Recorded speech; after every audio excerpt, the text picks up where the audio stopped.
100 lang po. Bali po, pag malalim po, pag kagaya po ngayon na nagulan po siya, tumataas po yung tubig. Yung nakita niyo po doon yung dinaanan po natin sa gilid, yung dinaanan niyo po sa gilid na tabi ng lake, yun po dati po mga basakan. Malayan po siya dati ng mga katutubo po dito. Dati rin po yung lake po is may tagusan po ito ng tubig papuntang dagat. Yung dagat naman po walang daanan pa punta po dito.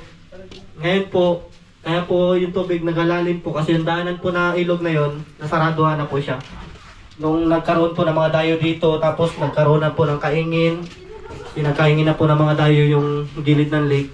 Yung pagkaroon po ng bagyo, yung mga kahoy po na yun na po naging harang doon sa ilog po na yan. Kaya yung tubig po hindi na po siya makalabas po.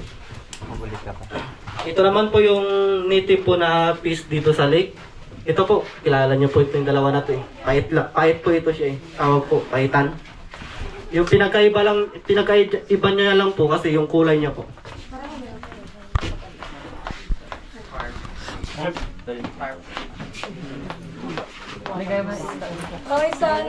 Ito po pait. Yung ito.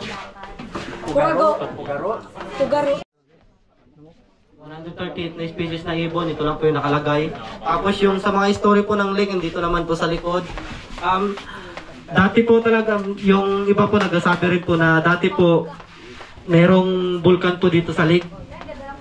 Dati po talaga merong vulkan, pero hindi po sakop dito. Yung vulkan po na yun, nasa sa part po ng Sader, dito po sa part po na to. Iyan na po yun siya yung buktong bukid. Ayan po sir. Ito yung sinasabing vulkan, sir? Ang buktong bukid. Dulo ng lake, sir? Naram ko lang. Pang dagat diba, sir? Hindi yung story. Yung mga ano po, yung sa crocodile, sa nagtatanong po kanina sa crocodile, ito po yung girl na ano po siya, tapos na-confirm po 2000 po. 1960, tapos last na-confirm po noong 2000 po. Hindi lang po nasama dito sa history po. 2000 po, 2003 po, wala na po siya. Nakita na lang po sa kanya yung balat na lang po. Bali, nabangan po siya ng mga dayo, pinatay po. Bali po yung wire po na yung galing po dito sa loob, palabas po sana siya. Nakita po ng mga tira po yung maglakad kasi na parang nasilo, na ano na po siya dati ng silo.